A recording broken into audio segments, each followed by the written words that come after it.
အမျိုးသမီးတွေအနေနဲ့ပတ်စံအများကြီးသုံးကြမလို့ပဲနဲ့ကိုချစ်ပေးနိုင်မယ်နီလန်းကောင်းတွေအများကြီးရှိပါတယ်။အဲ့ဒီနီလန်းတွေအများကြီးတဲ့မှာပထမဆုံးအချက်ကတော့ကိုကျေးဇူးတင်စကားပြောတာပါ။မနေ့အိယာနိုးတဲ့အခါဖြစ်စေညအိယာဝင်ကနေဖြစ်စေကိုကျေးဇူးတင်ပါ။ကိုယ့်ရဲ့စူးစမ်းအားထုတ်မှုတွေကိုယ့်ရဲ့ခန္ဓာကိုယ်ရဲ့ကျန်းမာရေးကိုဖြတ်တန်းခဲ့တဲ့အရာတွေအားလုံးကိုကိုယ်တိုင်ကြံ့ကြံ့ခံဖြတ်တန်းနိုင်ခဲ့တဲ့အတွက်ကိုကျေးဇူးတင်ပါ။နံပါတ်2အချက်ကတော့ဖုန်းထဲကအခြားသူတွေရဲ့အဆင်ပြေနေတယ်လို့ထင်ရတယ်။ဘဝတွေကိုကြည့်ပြီးတော့ကိုယ့်ဘဝနဲ့နှိုင်းယှဉ်မိနေတယ်ဆိုလို့ရှိရင်အခုချက်ချင်းပဲ stop လိုက်ပါကိုက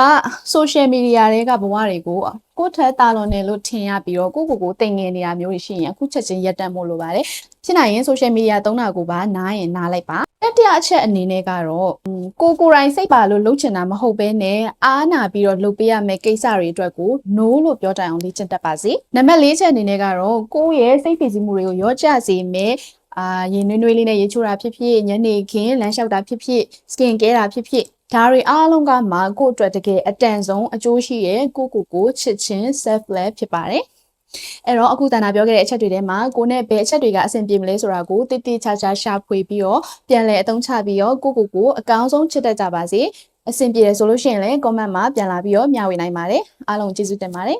Zana Hairdo and Makeup